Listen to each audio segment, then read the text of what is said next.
पूर्ण परमात्मा पाप कर्म दंड को भी काट सकता है। अभी तक जिस भी संत व महापुरुष से मिले, उन्होंने यही बताया कि पाप कर्म फल भोगने से ही समाप्त होगा। वो प्रभु कौन है जो पाप कर्म को काट देता है, वो काल के बंधन से छुड़वा देता है। उसका क्या नाम है, पूजा की विधि क्या है? कृपया अवश्य सुनिए जगत गुरु तत्वदर्शी संत रामपाल जी महाराज के अमृत वचन।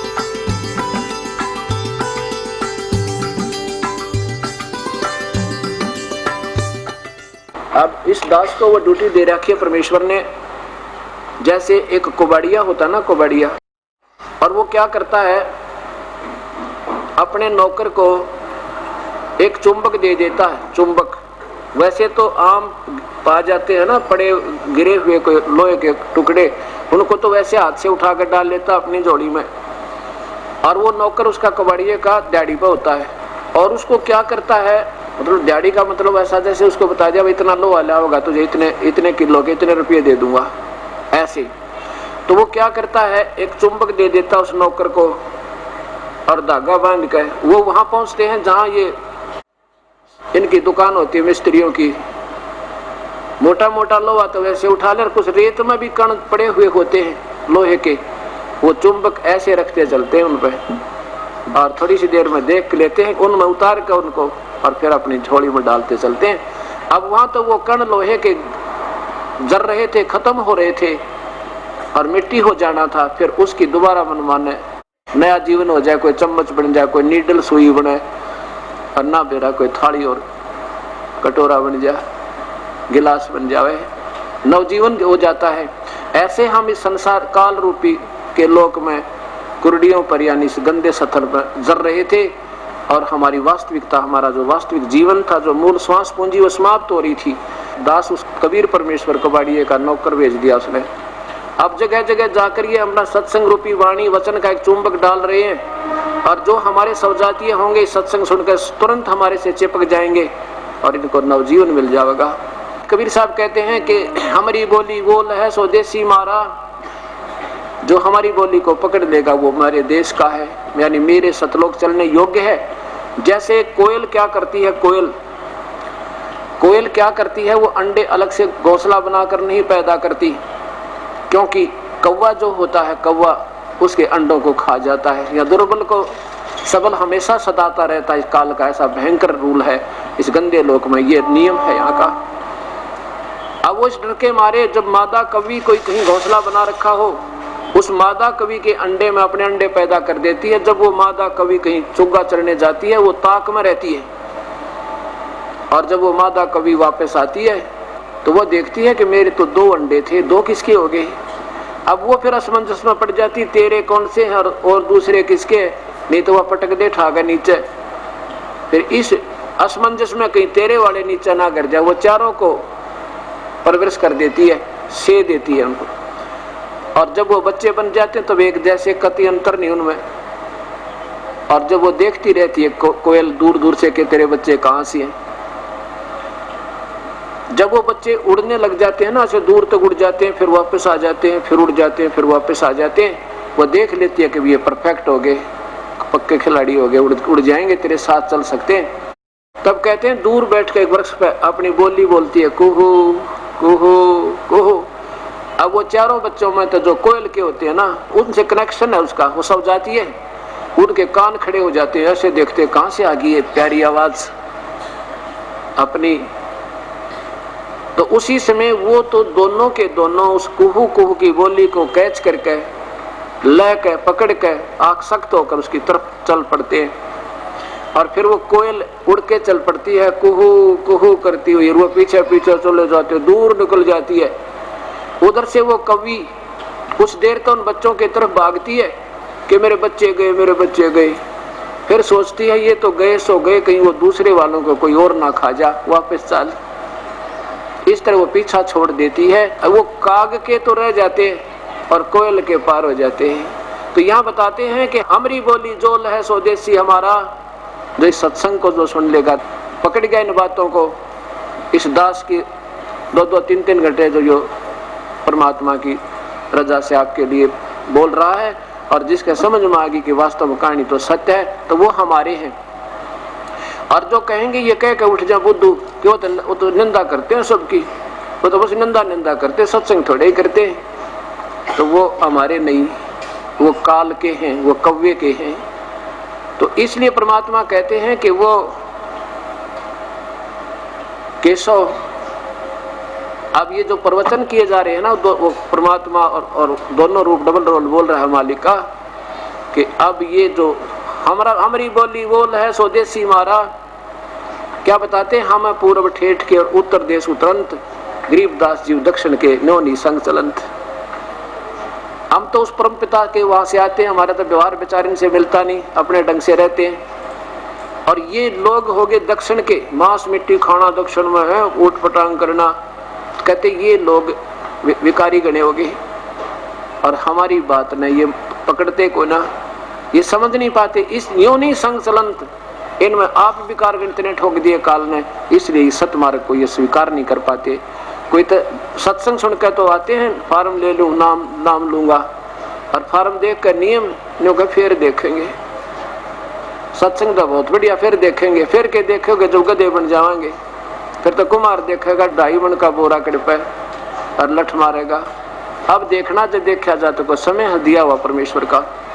अब क्या होता है कि 8 पैर की चर्चा सुनकर कई लाखों की संख्या में अनुयायी हो गए उस परमेश्वर के, उन्हें कराता था बुरा, अपनी ओरते था शेख तकीर ने, और लाखों की संख्या में वो प्यारी आत्मा तड़फ रही थी, जो परमात्मा की तलाश में संत भी बन रहे थे, गुरु भी बनाए बैठे थे, सब त्याग दिया उन ढोंगी गुरुओं को और चरण में आगे उस परमेश्वर के। लाखों की संख्या में नाम लिया वहां पर परमेश्वर का, 3 दिन में अनुयायी हुए।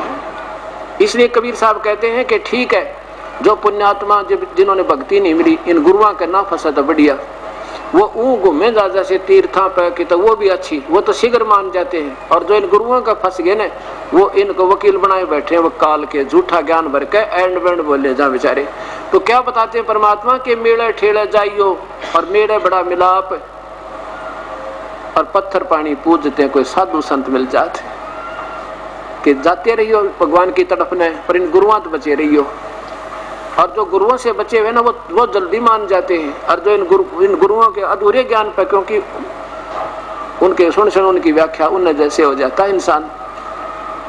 अब बेसलेस थ्योरी, ना कोई आधार किसी का, ना कोई शास्त्र में प्रमाण, कोई नाम, ना कोई सृष्टि रचना। उनकी काल देखी आपने, राधा स्वामी, धन सतगुरु, बाल योगेश्वर, इनकी सृष्टि रचना देखी, 4 लाइन लिख के।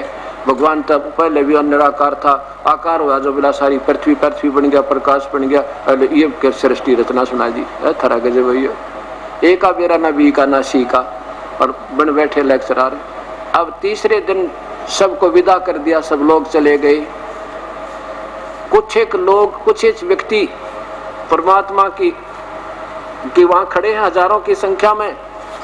सिकंदर लोधी विराजमान है, और शेख तक ही आ गया वहां पे। नो कह महाराज कब चलना है वापस अपने सिकंदर लोधी को।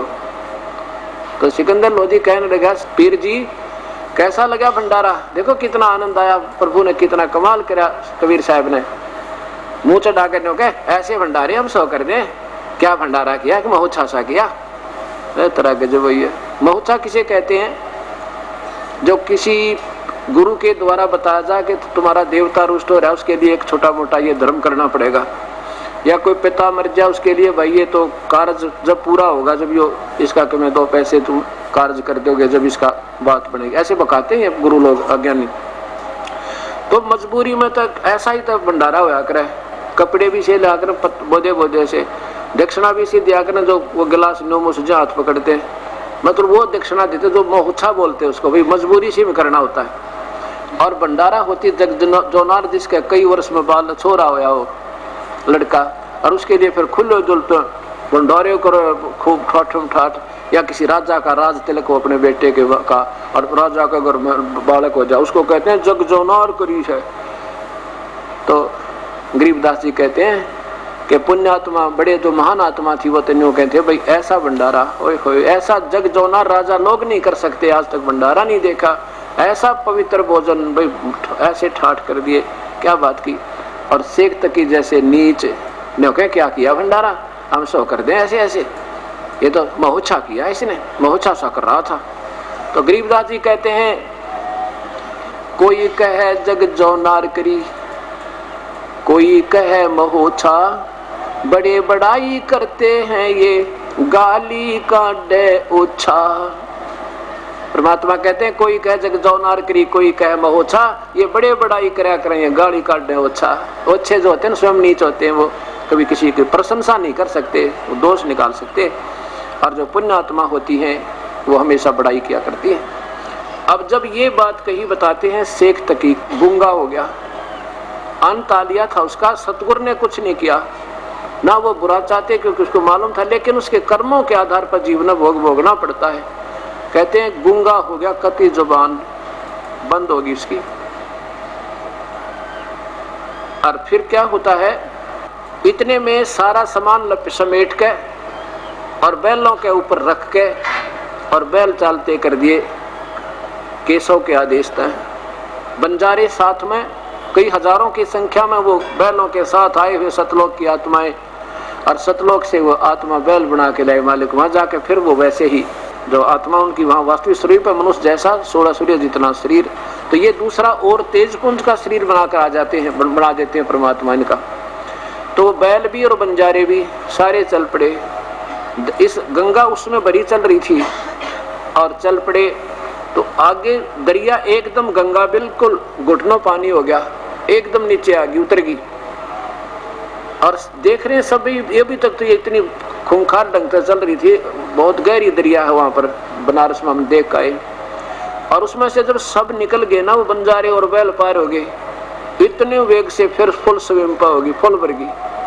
अब देखने, क्योंकि साथ में भंडारा हो रहा था, पानी पुनी का प्रबंध गंगा से चल रहा था, नहाने धोने का वही हो रहा था, तो सब देख रहे भाई ईब तो गंगा बिल्कुल नीचे गई थी, एकदम सब ऊपर आ गई, फुल होगी, और फलों को न हो रही।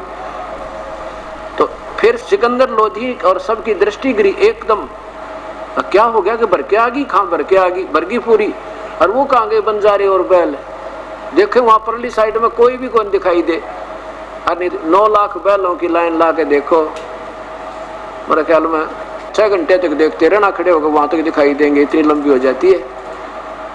एक सेकंड के बाद कोई दिखाई नहीं दिया। जब सिकंदर लोधी ने कबीर साहब से पूछा, जब केशव खड़ा, कबीर साहब खड़े, सिकंदर लोधी खड़ा, अन्य व्यक्ति खड़े और प्रस्थान की तैयारी थी, तब क्या कहा, सिकंदर लोधी ने पूछा प्रभु ये कहाँ गई वो बंजारे और बैल? कबीर साहब ने कहा जहाँ से आए थे वहां गए भाई, ये यहाँ के नहीं थे, ये सतलोक से आए थे, और ये इस कंगाल लोक का, इस काल के लोक का आहार नहीं था। ये आप भिखारी मेरे सामने गीता जी के 15वें अध्याय के 4थे श्लोक में कहता है कि मैं भी उसी की शरण में हूँ, और 18वें अध्याय के 64वें श्लोक में कहते हैं कि मेरा पूज्य देव भी वही है। 15वें अध्याय के 16वें श्लोक में लिखा है कि उत्तम पुरुषत्व अन्य, वो परमात्मा तो कोई और है जो तीनों लोकों में प्रवेश करके सबका धारण पोषण करता है, वो अविनाशी परमेश्वर है।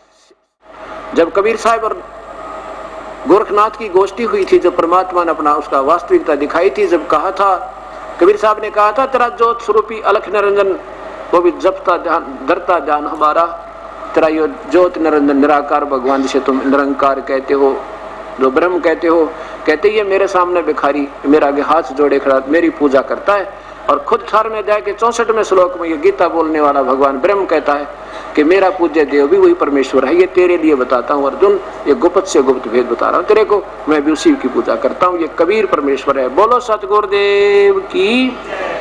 तो यहाँ क्या समझाना चाहते हैं परमात्मा के साईं इतना दीजिए जिसमें कुटुम्ब समावे, हम भी भूखे ना रहे, अतिथि न भूखा जावे। परमात्मा में एक उदाहरण देते हैं कि मेरा विश्वास रखिए तुम और लगे रहना, मेरे सिद्धांत में रहना, डगमग मत होना चाहिए, बिल्कुल आपत्ति शर्पा का गिरजाप के, और डगमग मत हो जाना, फिर देखना मेरा खेल कैसे मदद करूंगा तुम्हारी। अब देखो परमात्मा के क्या करते थे, 5 रुपए का 7 रुपए का कपड़ा एक हफ्ते में तैयार होता, तो 2 रुपए की सामग्री भोजन की घर में चाहिए थी एक हफ्ते के आगे के लिए, तो 2 रुपए रख लेते थे सामान लाके, और 5 का भंडारा रोज कर दिया करते थे, या 2-4 दिन में इकट्ठा कर देते थे, 2-3 हफ्ते में। और फिर भी उस ईश्वर पर आसरा रख के कहते ऐसा रहना मेरे ऊपर। और फिर देखना कितने अतिथि आए थे परमात्मा के, 18 लाख अर्णों के, वो भी छका दिए और हम भी छके। कहते ऐसे रहना मेरे ऊपर विश्वास करके, फिर देखना। परमात्मा कहते हैं कल पे कारण कौन है, कर सेवा निष्काम, और मन इच्छा फल देऊंगा जो पड़े धनी ते काम। वहां धनी का काम था, जीव के बस का नीचे, राजा भी दोस्त हो वो भी हाथ खड़े कर जाता इतनी संख्या ने देख के। वहां धनी का काम है, जैसे तुम लग रहे हो भगवान के चरणों में, रोजाना आप मनु भी ऐसे नहीं हुआ, वो और चाहिए था। कहते तुम लगे रहो, जो चाहिए था या ना चाहिए था उसको खूब पता है। और जब आपके ऊपर कोई आपत्ति आओगी, जब परमात्मा का प्रोटेक्शन का समय आएगा, देखना पास खड़ा पाऊंगा तुम्हारे, 1 सेकंड भी ना लाऊं। हम घर बैठे, बच्चे स्कूल जा रहे, रास्ते में कोई एक्सीडेंट हो जाए, वहां धनी का काम है उसकी रक्षा करना। फिर देखना, कहते वहां देखना फिर कैसे धनी पड़े धनी ते काम, उस मालिक का काम वहां था तेरे बच्चे की प्रोटेक्शन करे। मन माने आपके इतने कर्म है हमारे, और वो हानि होनी वो बच्चे की जान जानी थी, और आपके छोटे मोटे ठूठा इन में टालन लग रहा, और आप फिर भी ढीले उठ छोड़ दोगे ना, कहोगे भाई क्या लाभ हो रहा, नाम ले रखा है। अब डॉक्टर के पास मरीज जाने के बाद बेशक वो कुछ भी सोच रहा है कि डॉक्टर इलाज ठीक नहीं कर रहा, मेरा ऐसा दर्द हो रहा है, वो पहले वो ट्रीटमेंट करेगा पहले कि जिससे उसकी जान ना चली जा।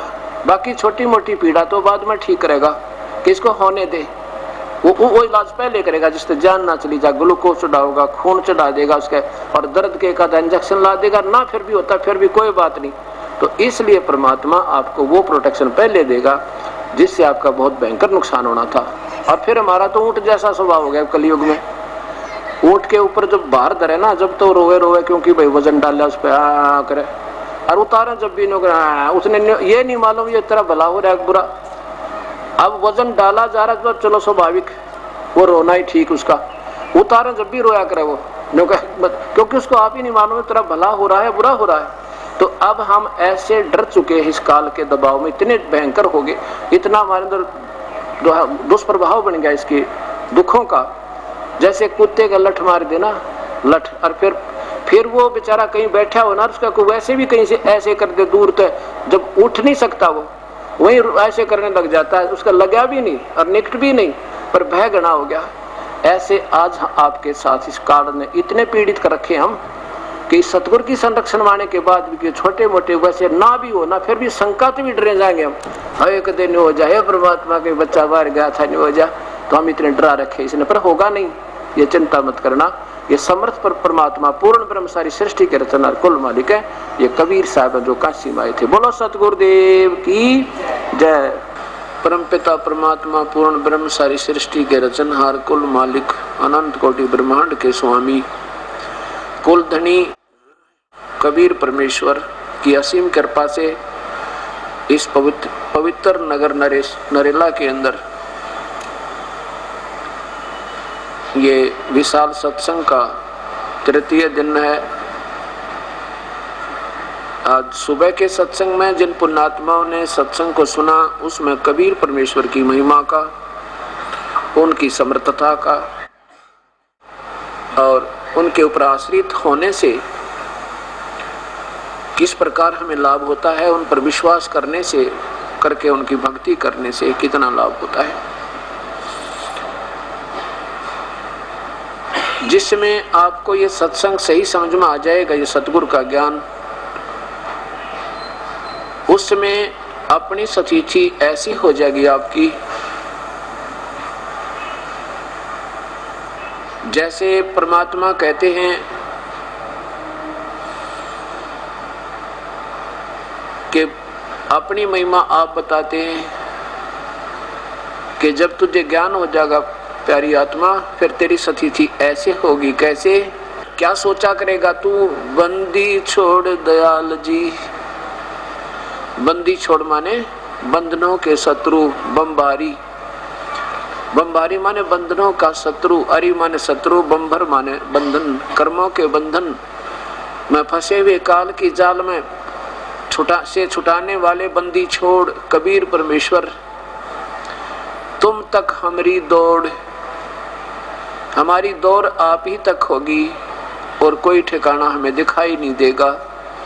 जैसे काग जहाज का भाई सोच और निठोर, जैसे समुद्री जहाज के अंदर एक कौवा बैठकर चला जाता था। पुराने समय की बात है, बैठते तो अब भी हैं। पुराने समय की बात है कि समुद्री जहाज में कौवा बैठकर चला जाता था इस लालच से कि ये जब खाना खाएंगे मुझे वहां खाना मिलेगा। और शाम के समय जब वो चल पड़ता था जहाज, तो वो इसी लालच में बैठा बैठा उस जहाज के ऊपर चला जाता था और सारी रात जहाज चलकर 12 घंटे पहुंच जाता। 200 से 300 किलोमीटर, 500 600 1000 किलोमीटर, 500 किलोमीटर 400 किलोमीटर पहुंच जाता दूर किनारे तक। सुबह फिर होती तो उसमें ऐसे ही दिशा सूचक हुआ करते थे जिन पर पूरा विश्वास नहीं होता था। कई बार समुद्र के यात्री, जहाज के यात्री, यानी वो जहाज के चलाने वाले चालक, उनको भी विश्वास नहीं रहता था कि हम ठीक दिशा में चल रहे हैं। तो वो अपने दिशा सूचक यंत्र का परीक्षण करने के लिए, क्योंकि दिशा सूचक यंत्र जो होता है वो उनको जैसे उत्तर और दक्षिण की वो दिशा बताता है, और चुंबकीय कोई रॉक यानी कोई चुंबक मैग्नेटिक रॉक कई समुद्र में होती है आसपास, यानी जो चुंबकीय चट्टान होती हैं, उनके कारण वो दिशा सूचक गलत हो जाता था उनके रिफ्लेक्शन तक। तो वो उसको अपने दिशा सूचक को सही जांच करने के लिए कि ठीक कार्य कर रहा है कि नहीं, तो उस कौवे से परीक्षण किया करते थे। कौवा एक इतना समझदार पक्षी होता है कि वो उस दिशा का अपने अंदर ही एक डायग्राम बनाता चलता है, एक चित्र बनाता रहता है, मैप, कि तू कौन सी दिशा से चला था और तूने वापस अपने घर पे किस दिशा में जाना है जहां से तू चला था। तो उसका परीक्षण करने के लिए जो जहाज के चालक होते हैं उस कौवे को डला मार देते हैं, दोबारा बैठता फिर मार देते, दोबारा बैठता फिर मार देते, उसको उड़ा देते। फिर कौवा सोचता है चल अपने उसी स्थल को जहां से तू आया था, चला था, वो फिर उस दिशा को चलता है जिस दिशा को से वो चला था। वो बिल्कुल एक्यूरेट जाएगा उस दिशा को, जैसे पूर्व से चले थे तो पूर्व में चल जाएगा। और फिर वो चालक देख लेते हैं कि हमारा दिशा सूचक सही है, क्योंकि अब ये जा रहा पूर्व में, तो हमने पश्चिम जाना था, तो सही चल रहा है कि ठीक, या तुम उत्तर की तरफ हो रहे हो। फिर अपने जहाज को ठीक कर लेते थे, या ठीक है तो फिर बहुत अच्छा, फिर उस कौवे को कुछ नहीं कहते थे वो। अब वो कौवा कुछ देर दूर तो उड़ता था, आधा किलोमीटर 1-2 किलोमीटर तक उड़ जाता, फिर जहां तक देखे सब जगह पानी ही पानी नजर आता, उसको कहीं आश्रय लेने का कोई स्थल नजर नहीं आता। अंत में वो वापस उसी जहाज को देखता है कि और यहाँ समुद्र में कोई ठिकाना नहीं है, उसी जहाज पर आकर उसको अपना आश्रय लेना पड़ता है, वहीं बैठता आके, क्योंकि और स्थान पर बैठे तो सारा समुद्र बैठते डूबे और मरे, इसलिए उसको ज्ञान है कि अब और ठिकाना कहीं नहीं, उस जहाज पर ही चल। तो ऐसे परमेश्वर कबीर साहब में बताना चाहते हैं कि जब तुम्हें सही ज्ञान हो जाएगा इस परम पिता के बारे में, अपने ही बारे में बता रहे कबीर साहब के बारे में, और इन अन्य देवताओं की पूजा का, जैसे पवित्र गीता जी, पवित्र चारों वेद आपके सामने प्रत्यक्ष प्रमाण कर रहे हैं कि पूर्ण परमात्मा की भक्ति के बिना सब भक्ति व्यर्थ है, चाहे वह परब्रह्म की, चाहे पूर्ण ब्रह्म की, चाहे ब्रह्मा और विष्णु महेश की और अन्य देवताओं की। ये सब डूबने का अर्थ है कि जन्म और मृत्यु, कर्म दंड कभी जीव का समाप्त नहीं हो सकता। तो इसलिए क्या बताते हैं कि फिर आपको कबीर साहब ही नजर आएंगे और कोई भक्ति नहीं कर सकते, आपका मन ही नहीं माने। जैसे बच्चा नादान होता है, अनजान, तब तक तो वो ना जाने बिजली के नगन तारों को भी छू लेवे और ना जाने अग्नि में भी हाथ डाल देवे, ना जाने सर्प को भी पकड़ लेवे। और जब उसको ज्ञान हो जाएगा तो इतनी दूर हो जाएगा, कोई नंगा तार दिखाई देगा बिजली का, बहुत दूर खड़ा हो जाएगा, औरों को भी मना करेगा, देखना देखना नंगी बिजली है।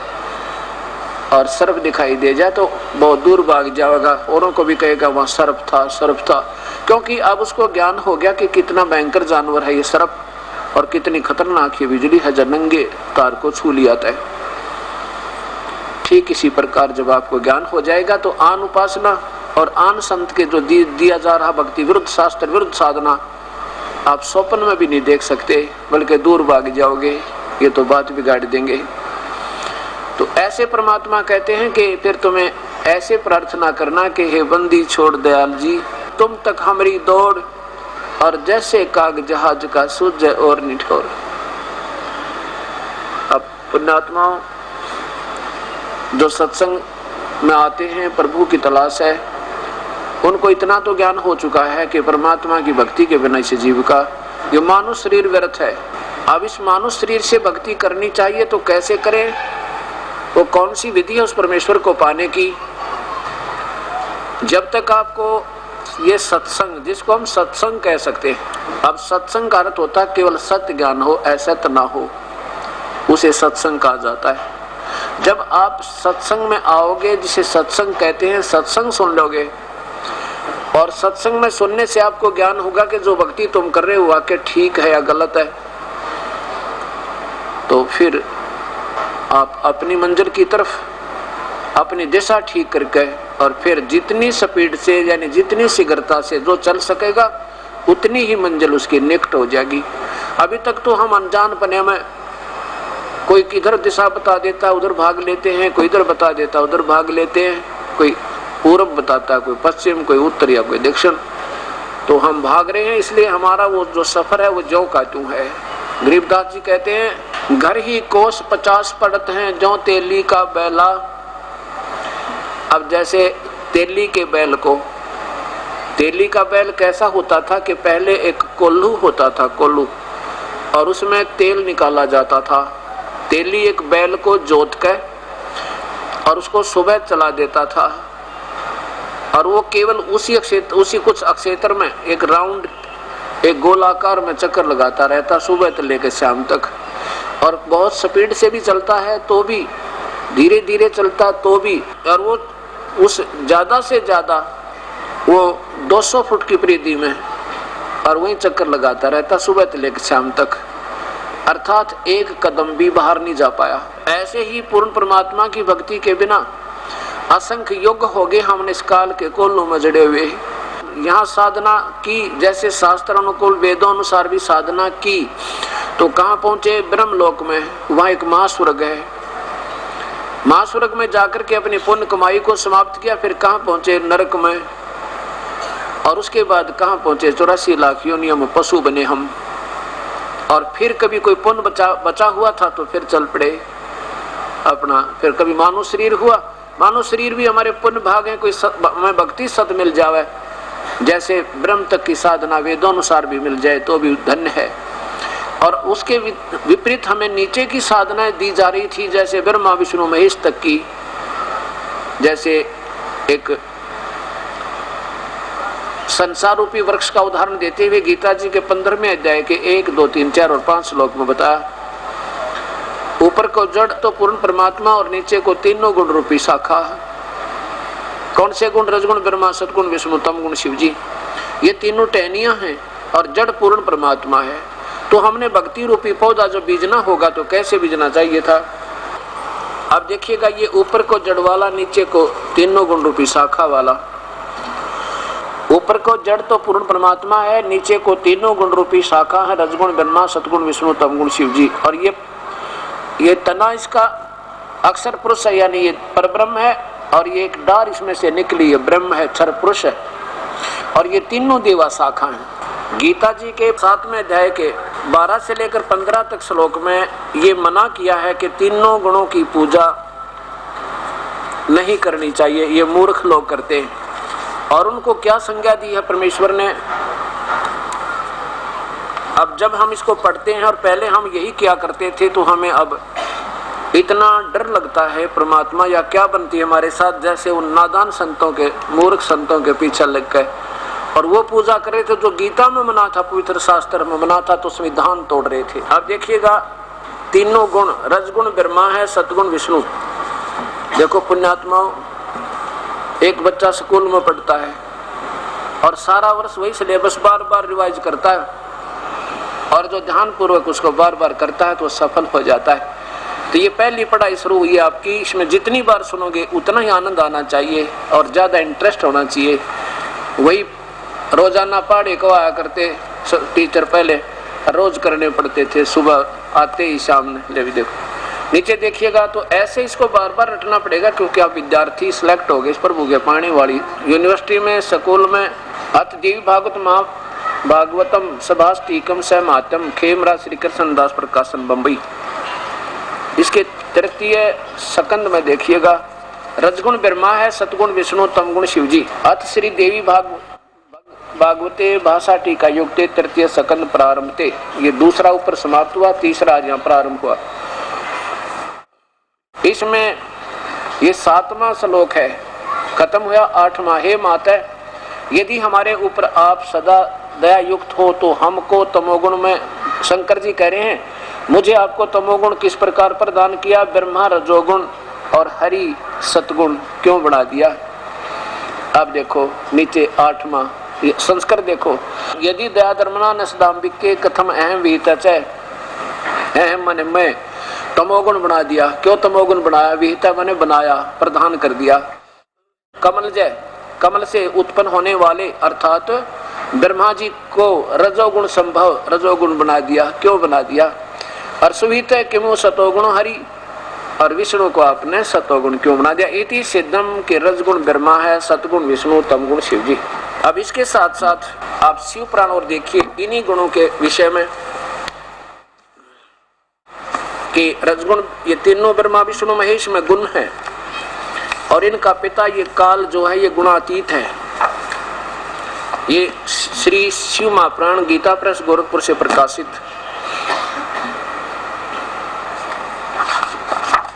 और इनके कौन संपादक है, हनुमान प्रसाद पोदार। और कहां से ये मुद्रित है, यानी छपी है, गीता प्रेस गोरखपुर से। अब यहां देखिएगा, पहले तो ये भी दिखाएं कि ये काल जो है इसी को सदाशिव भी कहते हैं, और ब्रह्मा विष्णु महेश की माता दुर्गा है। रुद्र संहिता यहां देखिएगा, ये है दुर्गा, यानी सदाशिव के साथ जो दुर्गा है या महापार्वती रूप में काल इसको अपने साथ रखता है। उस पराशक्ति को प्रधान प्रकृति गुणवती माया बुद्धि तत्व की जननी विकार रहित बताया है।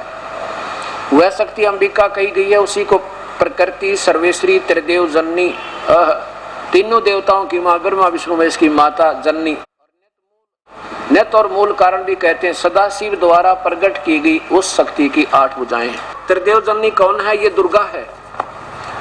अब इससे पहले आपको एक थोड़ा सा ये देखना पड़ेगा, ये एक ब्रह्मांड है। इस ब्रह्मांड को देखिए, इस ब्रह्मांड में इस काल भगवान ने, ज्योत निरंजन ने, सदाशिव ने एक ये गुप्त स्थान बनाया है, इसको कहते हैं ब्रह्मलोक। और इसमें एक तो रजोगुण प्रधान क्षेत्र, इसमें ये स्वयं काल जो है ज्योत निरंजन स्वयं महाब्रह्मा रूप में रहता है, और अपनी पत्नी दुर्गा शेरा वाली को महासावित्री रूप में रखता है। यहाँ जो पुत्र उत्पन्न होता है उसको रजोगुण बनाकर और नाम ब्रह्मा रख देता है। ये काल ऐसा, इसने ऐसा सिस्टम बनाया है। अब यहाँ ये तमोगुण प्रधान क्षेत्र है, वहां रचना की हुई इसने अलग से 3 इन जीवों को ऐसे धोखा देने के लिए, और यहाँ पर अपने उल्लू सीधा करने के लिए सदाशिव ने, इस काल ने यहाँ पर अपना महाशिव रूप बना रखा है। और इसमें अपनी पत्नी दुर्गा को मां पार्वती रूप में रखता है। या इनके दोनों के संयोग से जो पुत्र उत्पन्न होता है उसको ये ब्रह्मा उसको तमोगुण बना के और ब्रह्मा शिव नाम रख देते हैं, इसका रुद्र इस रख नाम रख देते हैं और फिर इनको बेहोश कर देते हैं। ये इनका पुत्र जो उत्पन्न होता है। और ये सतोगुण प्रधान क्षेत्र है, इसमें ये काल स्वयं महाविष्णु रूप में और इस दुर्गा को महालक्ष्मी रूप में रखता है। इस स्थान पर जिन दोनों के संयोग से जो पुत्र उत्पन्न होता है उसको यो तमोगुण बना के और विष्णु नाम रख देते हैं। अब इस प्रकार फिर इन तीनों पुत्रों को इनकी शादी करके और नीचे के 3 लोकों में दे देते हैं, भेज देते हैं। विष्णु जी का लोक अलग से, और ये काल के पुत्र है तीनों, और ब्रह्मा का लोक और शिव का लोक। ये तीनों भगवान केवल एक विभागीय मंत्री समझो, एक प्रांत में, एक ब्रह्मांड में। ये पृथ्वी लोक, ये पाताल लोक और ये स्वर्ग लोक, इन 3 लोकों पर इनकी एक एक विभाग की प्रभुता है। अब देखिए ये एक ब्रह्मांड है। ऐसे ऐसे इस काल के 21 ब्रह्मांड हैं। ये काल के 21 ब्रह्मांड देखो, इसके पिता के ज्योत निरंजन के, इनके पिता के। इसने इन 20 माह ऊपर देखो, पहले ज्योत निरंजन काल ब्रह्म के 21 ब्रह्मांड का के लोक 21 ब्रह्मांड का लघु चित्र। इसने 20 महाब्रह्मांडों को ऐसे रोक के, जैसे एक ब्रह्मांड आपने देखा इनमें से सारे में एक जैसी स्थिति है। 5 ब्रह्मांडों का एक ग्रुप बना के एक महाब्रह्मांड बना दिया। ये महाब्रह्मांड, ये ब्रह्मांड है।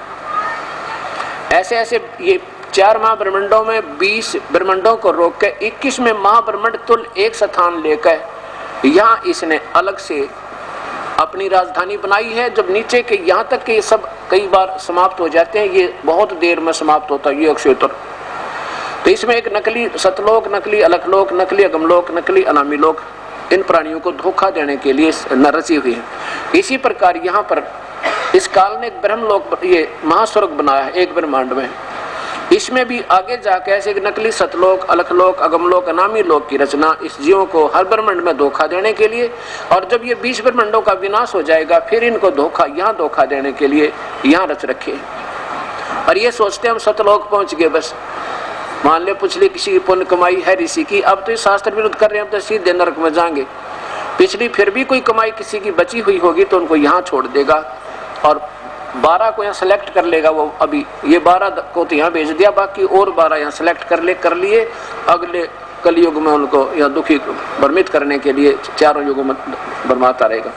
अब ये 21 ब्रह्मांड काल के ब्रह्मा विष्णु महेश के पिता के, और ब्रह्मा विष्णु महेश केवल एक ब्रह्मांड में एक विभाग के मंत्री हैं। अब देखो स्थिति पूर्ण स्थिति पूर्ण ब्रह्मांडों की।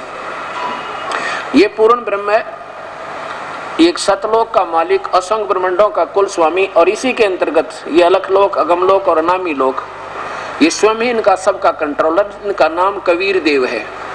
और इस परमात्मा के अंतर्गत कौन कौन आते हैं? ये 21 ब्रह्मांड ज्योति निरंजन काल के, ये 7 संग ब्रह्मांड ब्रह्म परब्रह्म के, ये ब्रह्म है, ये परब्रह्म, ये पूर्ण ब्रह्म, ये क्षर पुरुष, ये अक्षर पुरुष, ये परम अक्षर पुरुष, और ये ईश्वर, ये परमेश्वर। ये परमेश्वर के अंतर्गत यानी पूर्ण ब्रह्म के अंतर्गत ये सारे ब्रह्मांड आते हैं। तो अब देखो इस ब्रह्मा विष्णु महेश की क्या स्थिति है और ये कितना राहत आपको दे सकते हैं। ये स्वयं नाशवान है, अजरो अमर नहीं है, ये अपनी आप ही देवी भागवत महापुराण में स्वीकार करते हैं। अब देखिएगा देवी भागवत आपको,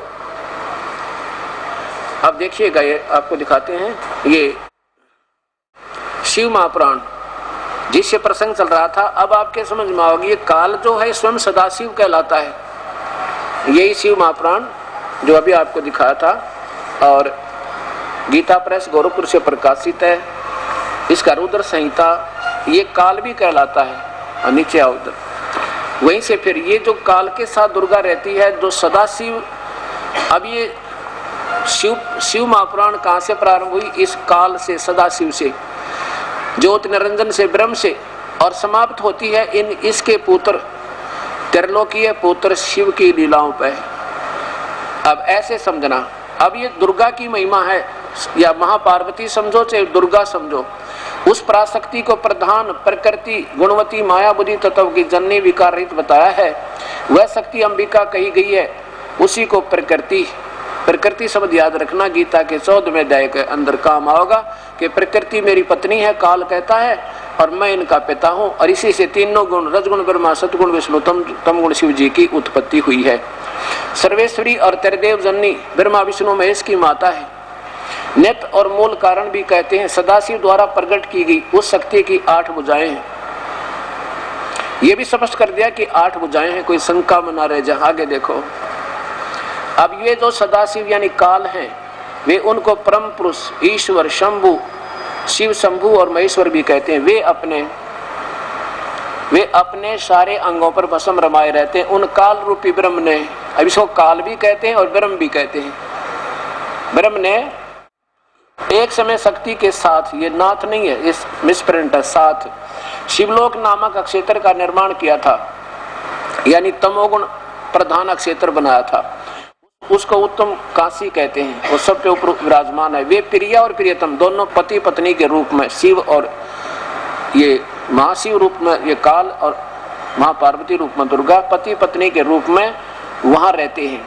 या नीचे लाओ, देवर से एक समय उस आनंद वन में रमण करते हुए शिवा यानी दुर्गा के और शिव इस काल के मन में इच्छा हुई कि किसी दूसरे बेटे की उत्पत्ति करें, पुरुष की उत्पत्ति करें। यो विचार करके, ऐसा निश्चय करके शक्ति से सर्वव्यापी परमेश्वर शिव ने अपने वाम भंग के 10वें अंग पर अमृत मल दिया, अर्थात पति पत्नी व्यवहार से किया, तो फिर वहां से एक पुत्र उत्पन्न हुआ, एक बच्चा हो गया। उसका नाम क्या रखा, ये देखिए। शिव ने कहा, वत्स व्यापक होने के कारण तुम्हारा विष्णु नाम विख्यात हुआ, यानी सदाशिव काल से विष्णु की उत्पत्ति।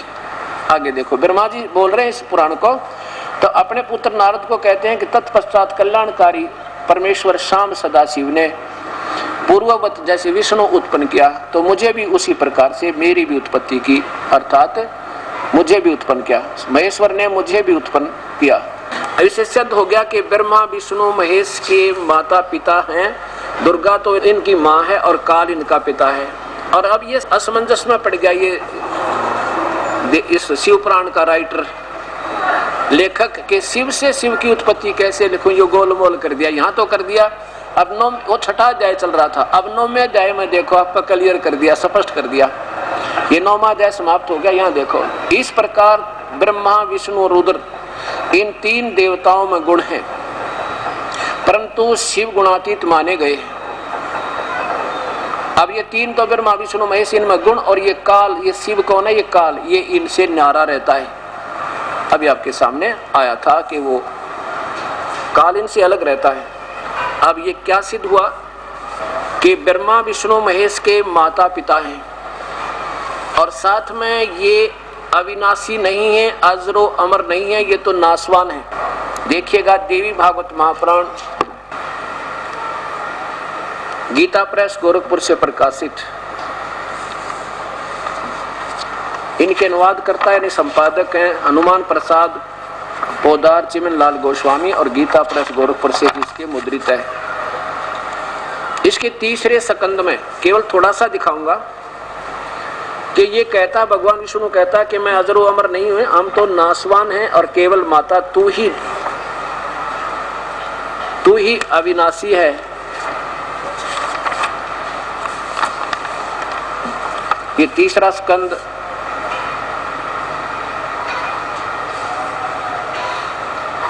विष्णु जी कह रहे हैं अपनी माता दुर्गा को, तुम शुद्ध स्वरूपा हो, यह संसार तुम इसे उद्भासित हो रहा है।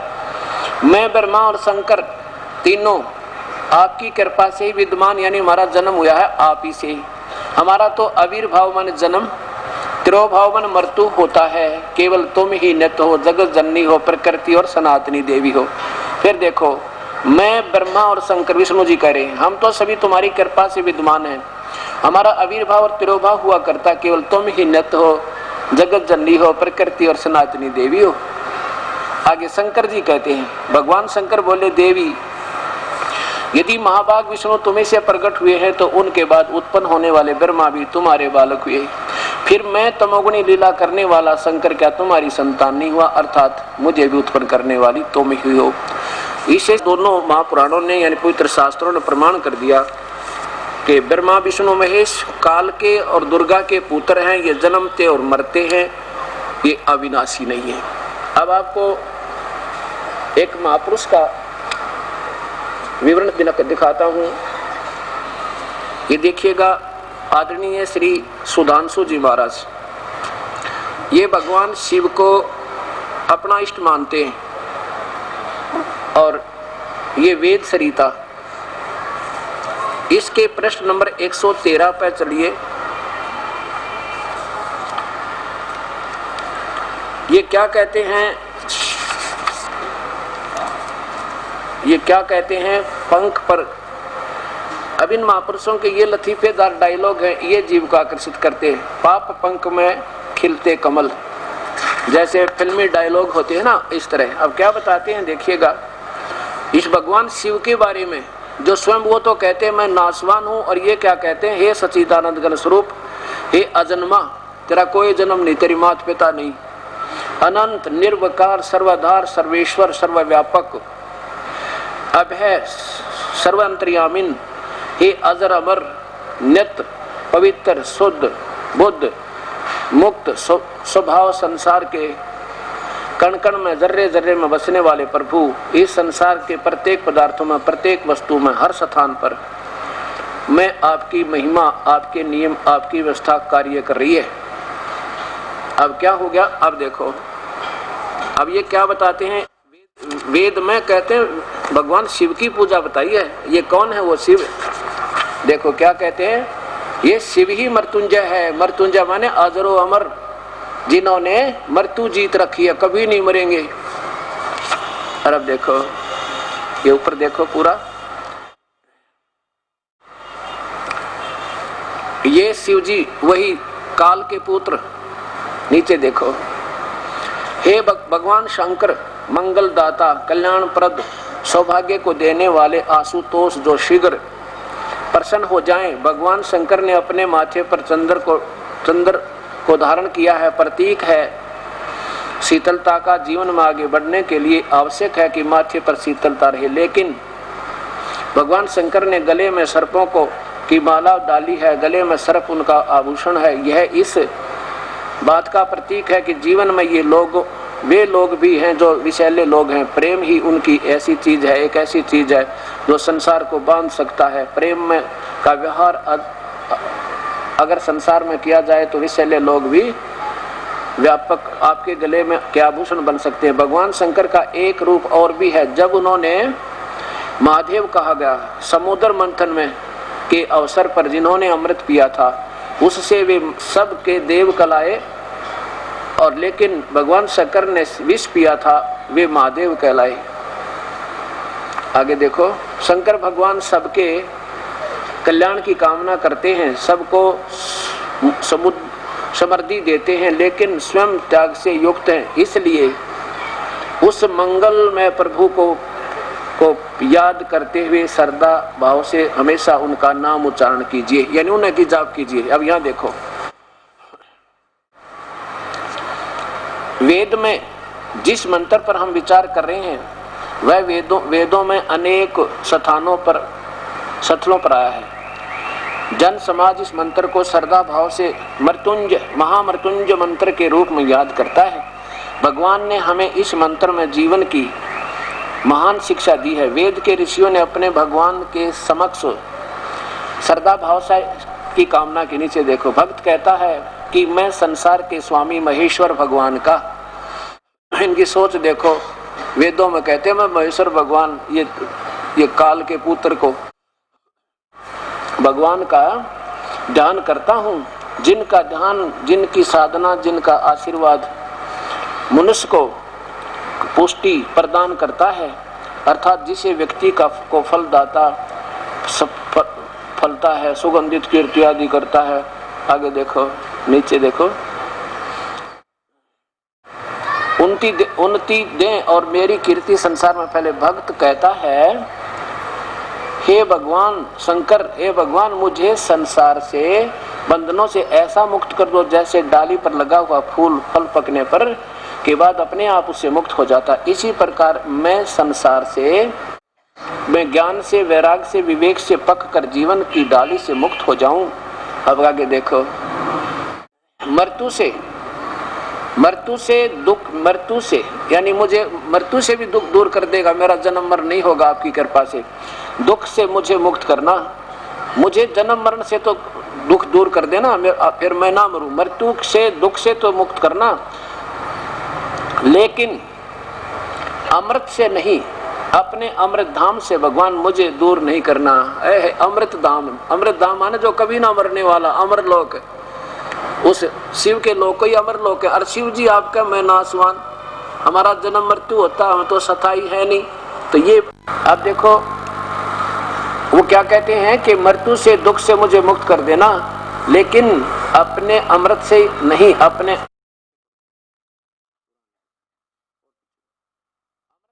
अमृत से नहीं, अपने अमृत धाम से भगवान मुझे दूर नहीं करना। अमृत धाम यानी जहां आप रहते हो और आप भी अमर हो और हम भी अमर हैं। अधर्मा अमर सर्वेश्वर, पहले आपने सुन लिया। सारे वेद को शिव जी के ऊपर छोड़ दिया लाकर महापुरुष ने। ये कौन सा पृष्ठ है? 185 पृष्ठ देखो, इसी वेद सरिता का। अब 190 पाइए, ये नीचे है शिव ही मृत्युंजय है, शिव ही मृत्युंजय, इसका चैप्टर वेद सरिता। अब देखो यहां पर ये 190 पृष्ठ पे, ये 190 पृष्ठ देखो, और यहां भगवान शिव के स्वरूप को याद कीजिए। संकेत देते हैं भगवान शंकर का भजन किया करो। भगवान शिव के माथे पर चंद्रमा का अर्थ है शांति, शीतलता और संतुलन। इसे प्रकट होता है भगवान की आराधना करने से, उसकी शरण पाने से मनुष्य के 3 कर्तव्य ऐसे करने चाहिए कि उसके मस्तिष्क में शांति रहे, शीतलता रहे, संतुलन रहे। अब देखो, भगवान शंकर के माथे पर चंद्रमा धारण किए बैठे हैं, मस्तिष्क पर गंगा, और गंगा है तो ज्ञान, गंगा का प्रवाह होता रहे और शांति, शीतलता निरंतर बनाए रखे, और संतुलन छोड़िए नहीं। भगवान शिव ने अपने गले में सर्प डाला हुआ है। मतलब हुआ कि दुष्ट लोगों से भी, कोई बुरे लोगों के, जिनके काम की काम ही जहर उगलने का, उनको भी थोड़ा सा दबने पर भी एक डंक लगा देते हैं। अब कहने का भाव ये है कि ये महात्मा जी क्या कहना चाहते हैं कि भगवान शिव की पूजा करना चाहिए। इसका तात्पर्य ये आ गया। अब देखिएगा, गीता जी जो है ये हमारा पवित्र शास्त्र, चारों वेदों का सार है।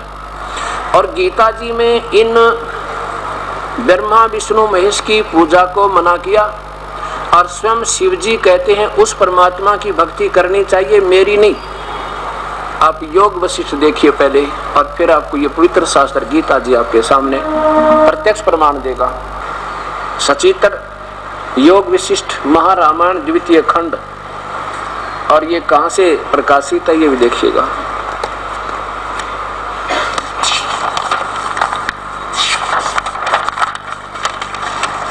ये ऊपर देखिए, महर्षि वाल्मीकि रचित संपूर्ण योग वशिष्ठ महारामायण द्वितीय खंड। संपादक हैं अनेक ग्रंथ, धार्मिक ग्रंथों के रचयिता श्री गिरधर जी। काशी प्रकाशक है काशी पुस्तकालय C14 इंडस्ट्रियल एरिया मथुरा, यहां से प्रकाशित है। अब देखो इसमें क्या कहा है,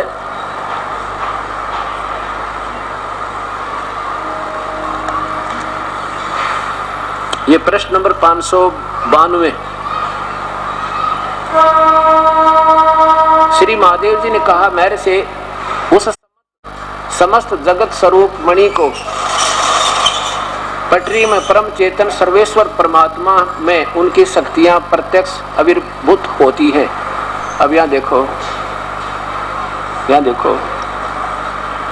महादेव जी कहते हैं, मेरे से उस परमात्म देव के पूजन के जितने भी कर्म हैं उन सब में पहले दे अभिमान और प्रयत्न छोड़ देना चाहिए। अपनी पूजा नहीं बताता, उस परमात्मा के भक्तजन का। शिव जी खुद किसी और परमात्मा की तरफ संकेत कर रहे हैं कि उस परमात्मा के पूजन के लिए वह चेतन परमात्मा ज्ञान स्वरूप आदि इतना बड़ा स्वरूप है ये इस प्रकार। तो ये कहने का भाव ये है कि ये महापुरुष, यहाँ देखो मैं वही कहते आ रहे हैं, प्रश्न नंबर ये 594, 93, 94 आपके ऊपर देखिए। उसके हृदय कोश माने एक उनके ब्रह्मांड समूह छिपे हुए हैं, वह प्रकाश रूप तमस से परे वह परमात्म देव परम देव है। यहाँ देखो नीचे, और क्या बताते हैं कि यही परमात्म शिव हर हरि ब्रह्मा इंद्र कुबेर और यम रूप स्वरूप है। वो पूर्ण परमात्मा कबीर साहब की तरफ संकेत है कि वही सबकी शक्ति उसी में है। यहाँ देखो, उस सत्ता के होने वाली सत्ता रूप उस जग जाल का उत्पादक ये महाकाल इस परमात्म देव का द्वारपाल है। ये महाकाल कौन है? ये सदाशिव। ये काल भी कहते हैं उस परम पिता के सामने नौकर है उस परमेश्वर का, उसका द्वारपाल है। अब बताओ, अब ये क्या कहते हैं? उस परमात्म देव का, ये शिव जी कह रहे हैं उस परमात्म देव का चिंतन करना चाहिए, केवल उस परमेश्वर का, अपना नहीं बता रहे ये। अब यहां देखिएगा, अब 5वें अध्याय का 32वां श्लोक,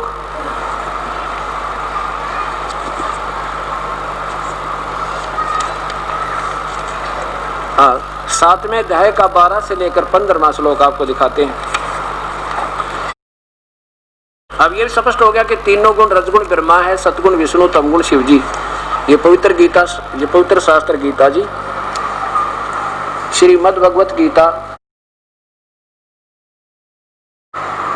गीता प्रेस गोरखपुर से प्रकाशित है, अध्याय नंबर 7 का और श्लोक नंबर 12।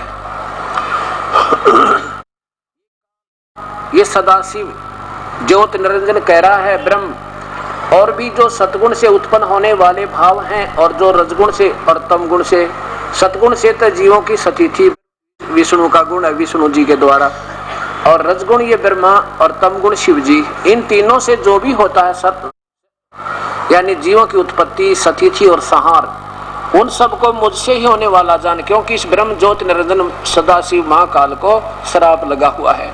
ऐसा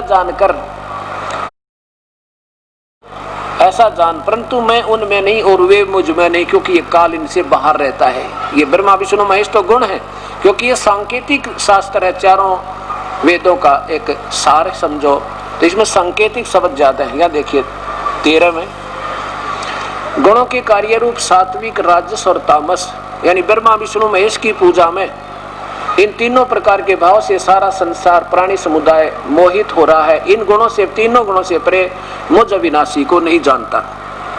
आगे देखो, अब 14वां क्या बताता है? 14 और 15 में कमाल कर दिया।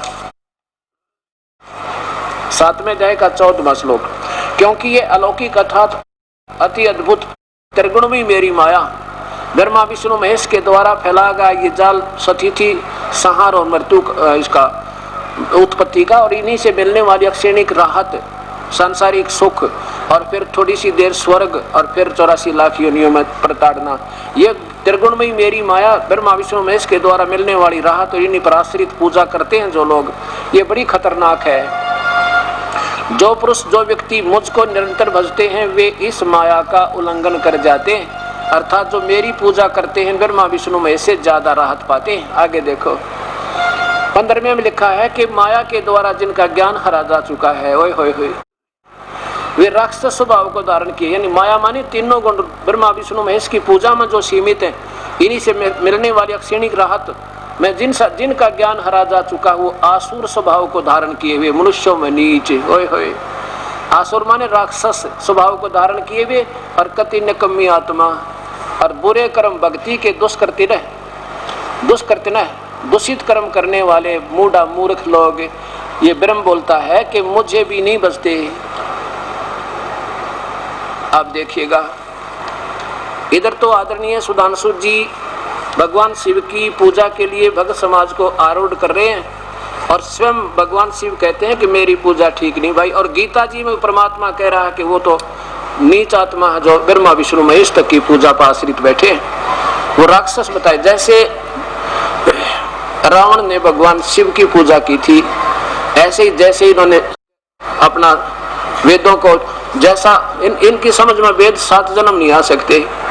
और इनके कहा कि किसी महापुरुष विद्वान पुरुष से ले गए तो कबीर परमात्मा की रजा से भगवान की दास पर हुई, तो ये समाज, ये सारे शास्त्र आपके सामने स्पष्ट हो रहे हैं। रावण ने भी ऐसे, उसके गुरुदेव ने ऐसे तुक्का लगा के ओए होए उस प्यारी आत्मा रावण को ये निष्कर्ष निकाल कर दे दिया कि बेटा रावण, वेद में लिखा कि भगवान शिव ही सब सर्वशक्तिमान, अजन्मा, अजन्म, सबका रचनेहारा, सब सुख देने वाला, इसी की पूजा करनी चाहिए। और यही है जिसने सागर मंथन में ये कर दिया था, वो कर दिया था, फिर जहर पिया था। अब रावण का दोष कति नहीं, दोष उस दुष्ट आत्मा उनके गुरु का है, जिन्होंने शास्त्रों के विरुद्ध साधना, अपना कंक्लूजन निकाल के अपने हिसाब से कुछ बुद्धि का प्रमाण देकर उस प्यारी आत्मा को शिव की पूजा करवा दी, तमोगुण की। और उसका क्या दोष रावण बेचारे का, उसने परमात्मा पाने के लिए और यहाँ से चढ़ा दिया समर्पण। कहते हैं सिर साटे की भक्ति है और कछु नहीं बात, और सिर का साटे पाई अभी अवगत लखनाथ। अब जिस भी इष्ट की तुम भक्ति करोगे तो समर्पण भाव से करना होता है। अब उसने ये भी सोच लिया रावण ने, भगवान राजी हो जा, परमात्मा मिल जाते, शीश चला जाए, तो उसी का तो दिया हुआ है। तो उस निकम्मी आत्मा उस गुरु के आधार पर रावण ने क्या साधना की, इस मृत्युंजय मान के शिव को जो नासवान है,